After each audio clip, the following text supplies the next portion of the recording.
ഇപ്പോൾ ലേറ്റസ്റ്റ് ആയിട്ട് social media നോക്കിക്കഴിഞ്ഞാൽ ഏറ്റവും കൂടുതൽ കണ്ടുകൊണ്ടിരിക്കുന്ന ഒരു കാര്യമാണ് ലല്ലു ഏതോ ഒരു പെൺകുട്ടിയായിട്ടുള്ള ഒരു വീഡിയോ ഭയങ്കരമായിട്ട് ഇപ്പോൾ വൈറലായിട്ട് പൊയ്ക്കൊണ്ടേ ഇരിക്കുന്നുണ്ടായിരുന്നു.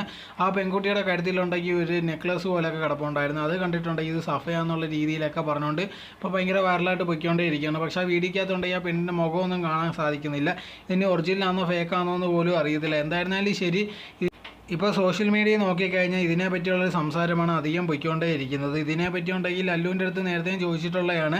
ആ സമയത്ത് പറഞ്ഞൊരു കാര്യം എന്ന് പറഞ്ഞാൽ തനിക്കുണ്ടെങ്കിൽ സഭയെ പറ്റി അധികം അറിയത്തൊന്നുമില്ല, ആകപ്പാടെ ഒരു വട്ടം കണ്ട് കണ്ടിട്ടുള്ളത് മാത്രമേ ഉള്ളൂ, അതല്ലാതെ ഞങ്ങൾ തമ്മിൽ വലിയ ബന്ധമോ കാര്യങ്ങളോ ഒന്നുമില്ല, ഇതുണ്ടായി ആൾക്കാർ ചുമ്മാ ഉണ്ടാക്കി വിടുന്നതെന്നുള്ള രീതിയിലൊക്കെയായിരുന്നു പറഞ്ഞിട്ടുണ്ടായിരുന്നു. അതേ സമയത്ത് കുറച്ച് നാൾ മുമ്പ് വരെ ഉണ്ടെങ്കിൽ ഫസ്മിനെയും അതോടൊപ്പം തന്നെ സഭയും തമ്മിൽ ഭയങ്കര അടിയൊക്കെ ആയിരുന്നു. പക്ഷേ ലേറ്റസ്റ്റ് ആയിട്ട് നോക്കിക്കഴിഞ്ഞാൽ അവർ തമ്മിലുള്ള എല്ലാ പ്രശ്നവും സോൾവ് ആയി. ഇതേ കണക്ക് ലൈവിൽ ആഡ് ചെയ്യുന്നുണ്ടായിരുന്നു ഫസ്മിന.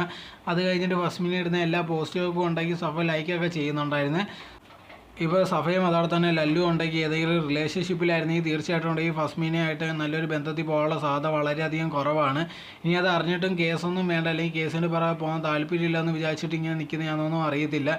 എന്തായിരുന്നാലും ഇതുവരെ ഉണ്ടെങ്കിൽ അങ്ങനത്തെ ഉള്ളൊരു കാര്യം കൺഫേം ആയിട്ടില്ല. ഇത് ചുമ്മാ സോഷ്യൽ മീഡിയയിൽ കണക്ക് ഇല്ലാത്ത കാര്യങ്ങൾ പോയിക്കൊണ്ടിരിക്കുന്ന പോലെയാണ് ഇതും പോയിക്കൊണ്ടേയിരിക്കുന്നത്.